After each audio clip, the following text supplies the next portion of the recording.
ఆ వత్తిని ముట్టించి చేతిలో పట్టుకున్నాం. అయ్యగారు పొట్టు అని చేతిలో పెట్టగా చుర్రు అని తాకుతుంది. ఇటువంటి చురుకలు ఎన్ని అవుతాయో. మా కార్తీక మాసం వస్తుందంటే భయం. అందుకని దీపాలు ఇచ్చే సమయంలో బంగారు ప్రమిదలు, వెండి ప్రమిదలు, ఇత్తడి ప్రమిదలు, లేకపోతే మట్టి ప్రమిదలు, అది లేకపోతే 5 రకాల పిండి గలిసినటువంటి దీపాలు. మనకు దీప వైశిష్ట్యాన్ని గురించి నారద పురాణం చెప్పినది. కేవలం ఒక గోధుమ పిండితో మాత్రమే కాదు, 5 రకాల పప్పులకు సంబంధించినటువంటి ఏ పిండి ఉంటుందో దాన్ని ఒకచోటికి చేర్చి అది ముద్దగా తయారు చేసి దాన్ని దీపంగా వెలిగించవచ్చును అని చెప్పినాడు. నేలపైన పడుకోవాలి, కంచాల్లో భోంచేయకూడదు, ఆ తర్వాత మౌనంగా ఉండాలి, దీపాన్ని దానం చేయాలి మొదలైనటువంటి నియమాలు చెప్పినాడు. ఈ నియమాలన్నీ కూడా నెల రోజులు పాటించినటువంటి వాళ్ళు ఎవరైతే ఉంటారో అటువంటి వాళ్ళు మళ్ళీ నియమాలను వాటిని అన్నిటి కూడా స్వీకరించడానికి వాటిని దానం చేయాల్సినటువంటి ఒక ఆవశ్యకత ఉంటుంది అని చెప్పినాడు. ఎవరైతే ధాత్రీ స్నానాన్ని చేసి నెల రోజులు నియమాన్ని పాటిస్తారో అటువంటి వాళ్ళు పెరుగు పాయసాన్ని దానం చేయాలి. ఎవరైతే నూనెను విడిచిపెట్టి నెల రోజులు నేను నూనెను వేసుకోను అని త్యజించిన వాళ్ళు ఉంటారో అటువంటి వాళ్ళు నెయ్యిని దానం చేయాలి. తర్వాత పాలను దానం చేయాలి. ధాన్యాన్ని పరిత్యజించినటువంటి వాళ్ళు ఎవరైతే ఉంటారో ఏ ధాన్యాన్ని వదిలిపెట్టినారో ఆ ధాన్యాన్ని దానం చేయాలి.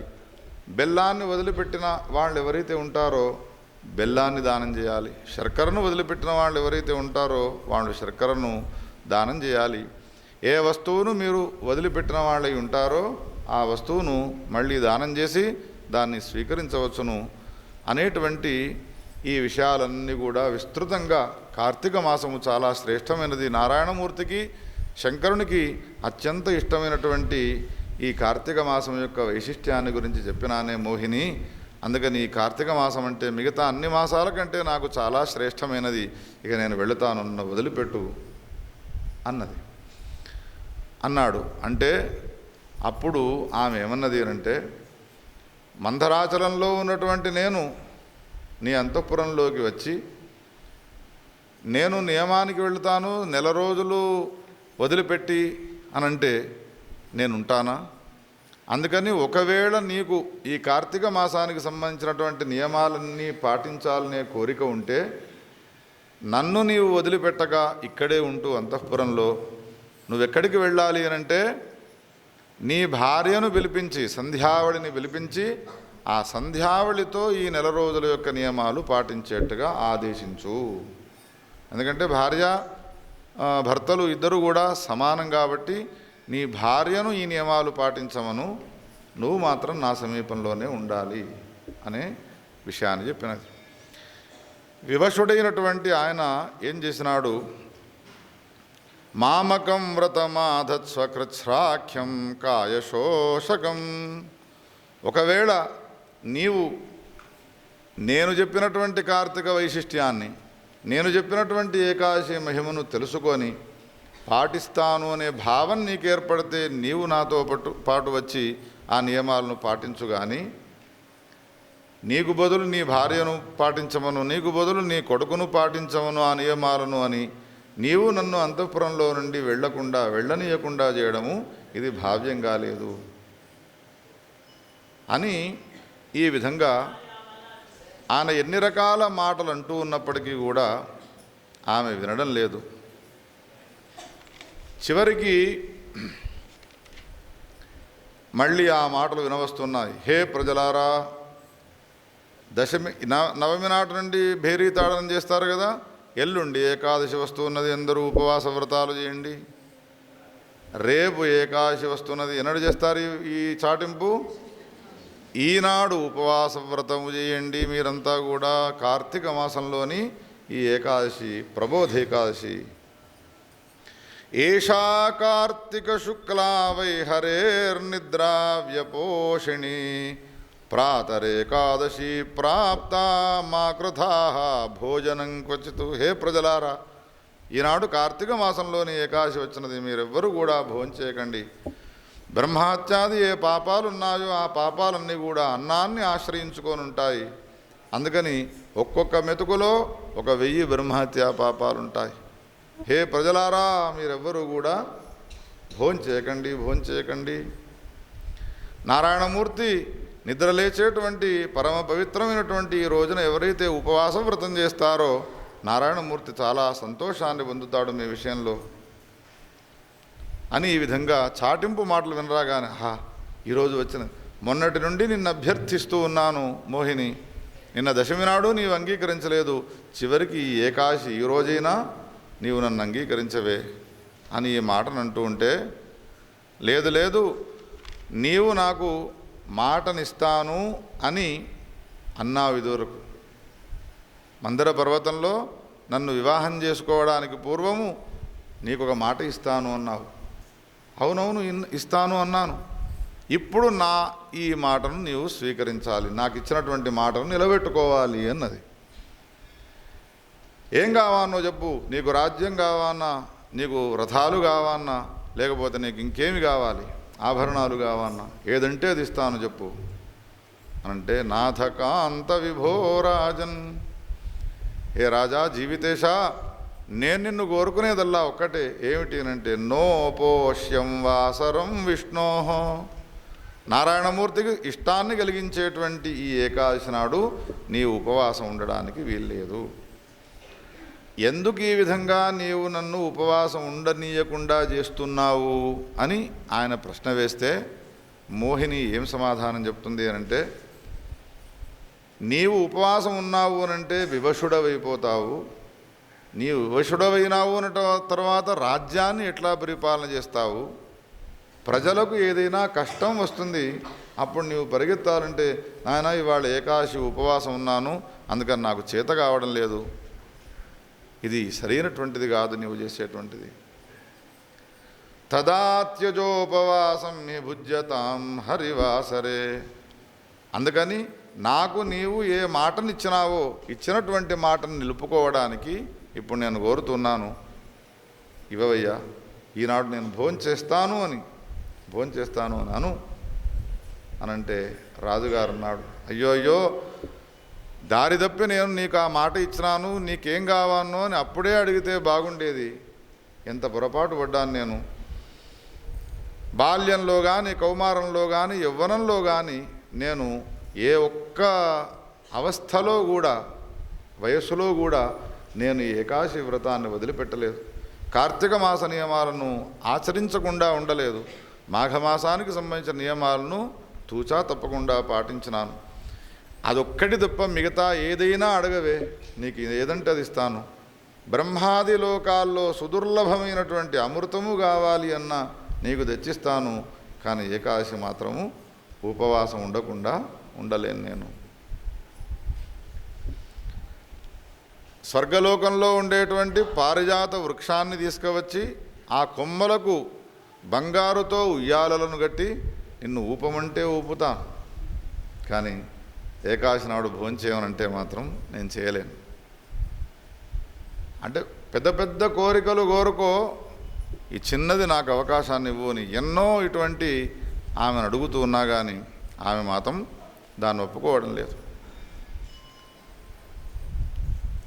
నా వ్రతేన దినం విష్ణోర్నేయం మనుజ సత్తమా, నేను ఒక మాట చెప్తానయ్యా, ఇక్కడ ఏం జరుగుతున్నది ఇప్పుడు అనంటే, ఆయన ఒక మాట ఇచ్చినాడు, ఇప్పుడు ఏకాదశి వ్రతాన్ని పాటించాలి అని ఇచ్చిన మాట నిలబెట్టుకోవాలి అంటే ఏకాదశి వ్రతము గోవింద అవుతుంది. ఏకాదశి వ్రతాన్ని భంగపరచకుండా ఈ మాటను ధిక్కరించినాడు అనంటే సత్యాన్ని అతిక్రమించిన వాడు అవుతాడు. అటు పోతే నుయ్యి, ఇటు పోతే గొయ్యి. ఇప్పుడు 2 రకాల సందేహమే ఆయనకు. ఏం చేయాలి? అటు సత్యాన్ని నిలబెట్టుకుందాము అని ప్రయత్నం చేస్తే ఇటు ఏకాదశి వ్రతం పోతుంది, ఏకాదశి వ్రతాన్ని పరిపాలన చేద్దాము అని అనుకుంటే సత్యానికి భంగం ఏర్పడుతుంది. ఎంత పెద్ద సమస్య రాజుగారికి.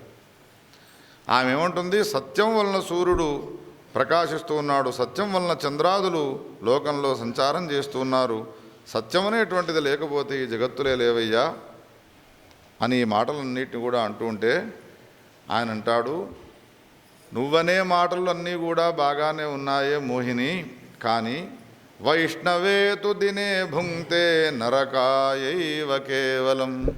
విష్ణుమూర్తికి చాలా ఆనందాన్ని కలిగించేటువంటి ఏకాదశి నాడు కనుక ఎవరైనా భోంచేసినారు అని అంటే వాళ్ళు తప్పకుండా నరకలోకానికి వెళుతారు. అందుకని నా విషయంలో నీవు పట్టుబట్టి బలవంతాన నా వ్రతభంగాన్ని చేసే ప్రయత్నం చేయకు. నీకు ఏది ఇష్టమైతే దాన్ని ఇస్తాను అని మళ్ళోసారి అంటున్నాను అని అన్నప్పటికీ కూడా నాకేది ఇష్టం లేదు, నాకు ఇష్టమైంది కేవలం ఏకాదశి నాడు నీవు భోజనం చేయడమే ఇష్టం అని ఆమె అదే పట్టుబడుతుంది.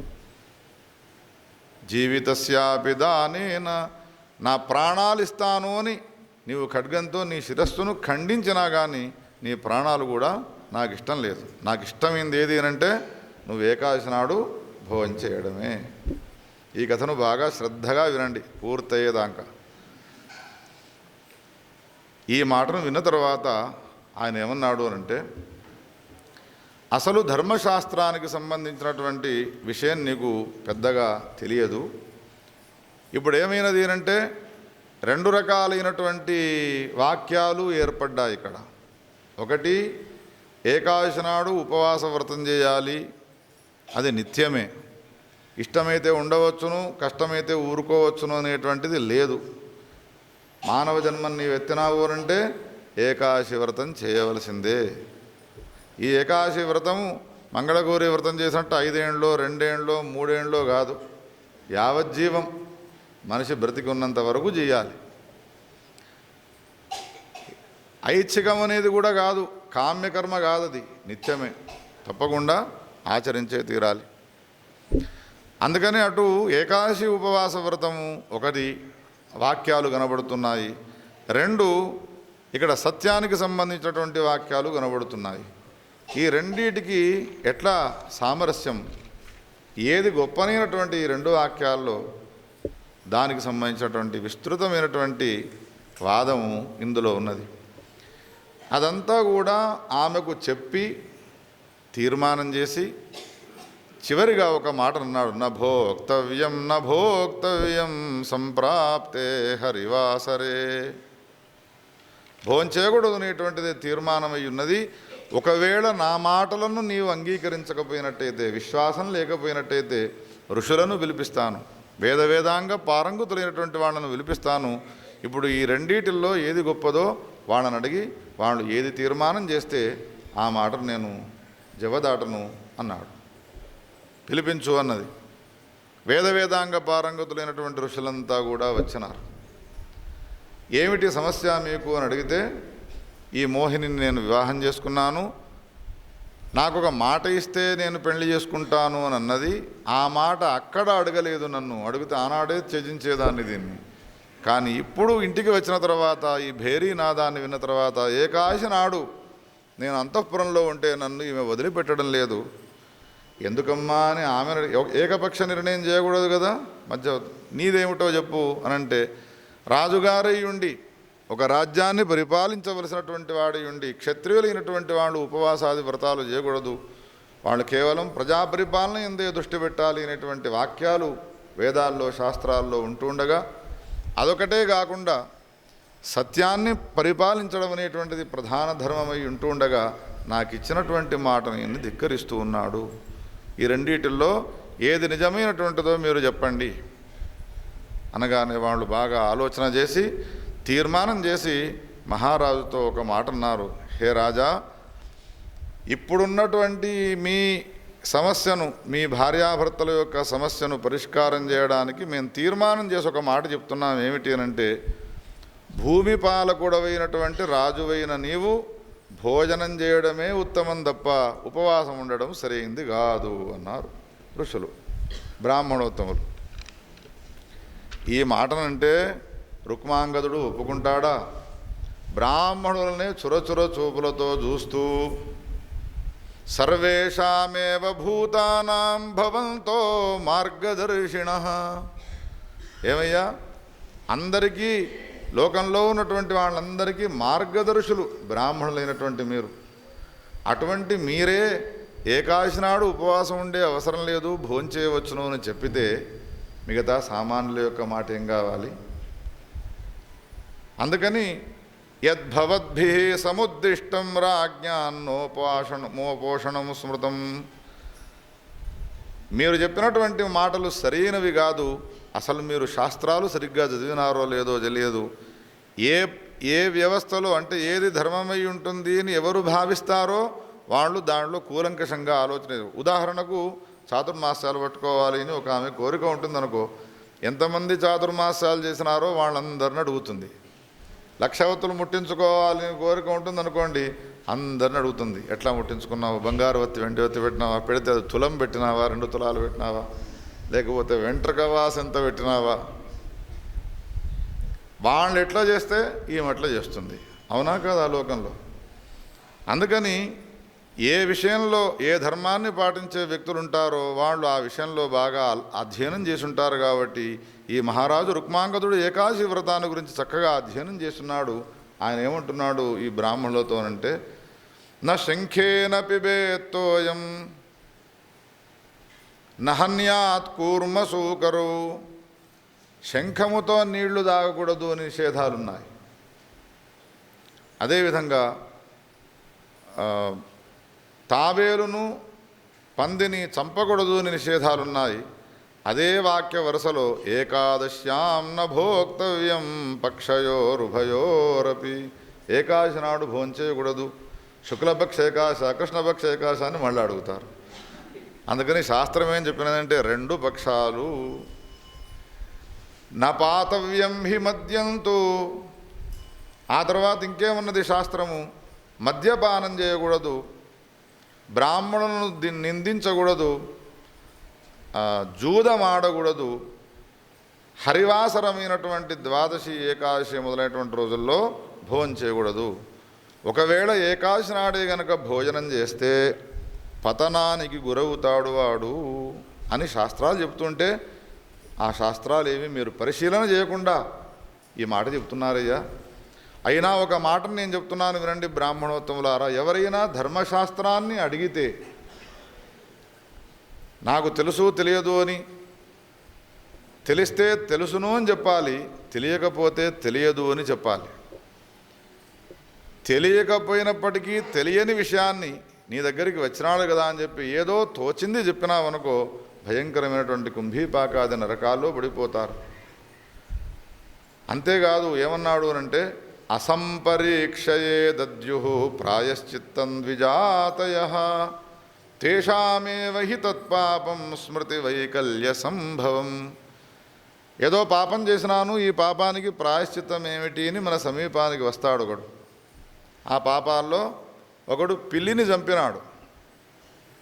పిల్లిని చంపినానయ్యా, అందుకని ఏది పరిహారం అంటే బంగారు పిల్లిని దానం చేయి.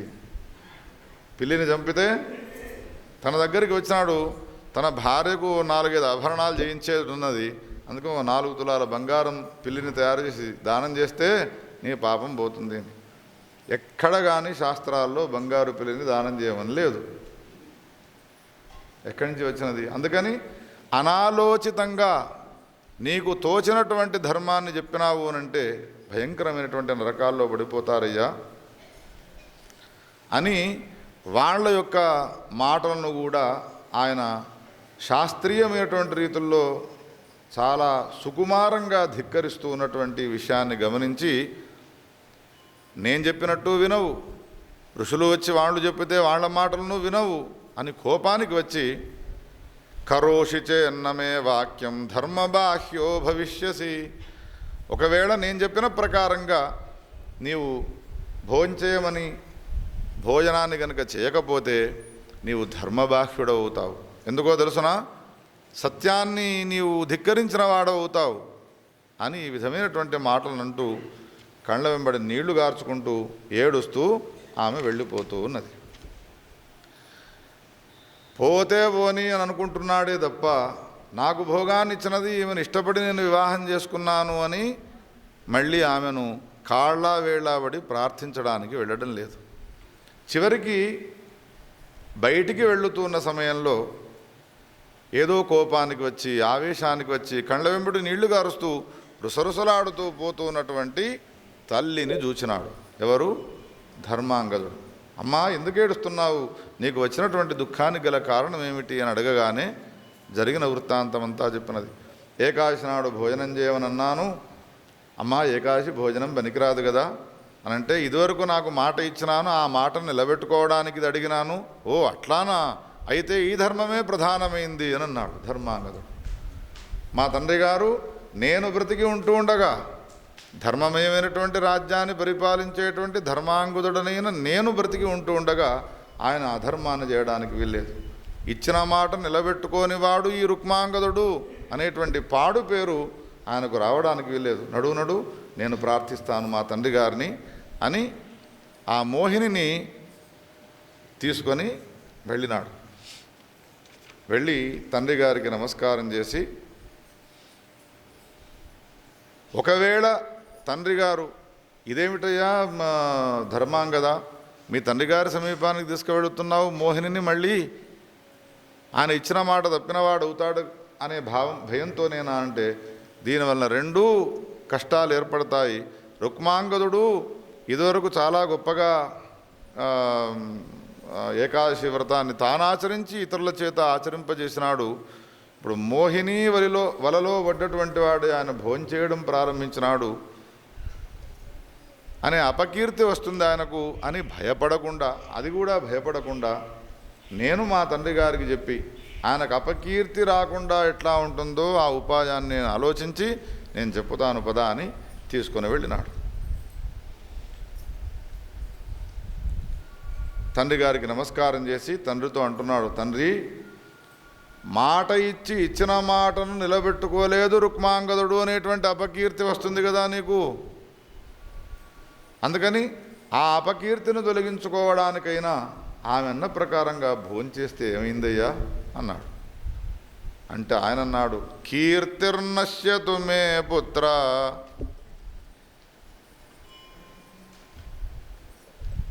గతో వా నరకం ఘోరం కథం భోక్షే హరేర్దినే.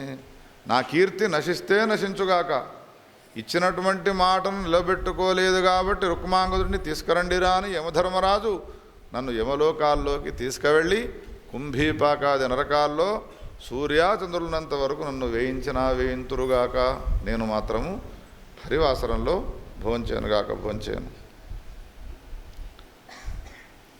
ఈ సందర్భంలో అన్న మాట ఎంత గొప్పగా ఉన్నది అంటే, పిబేద్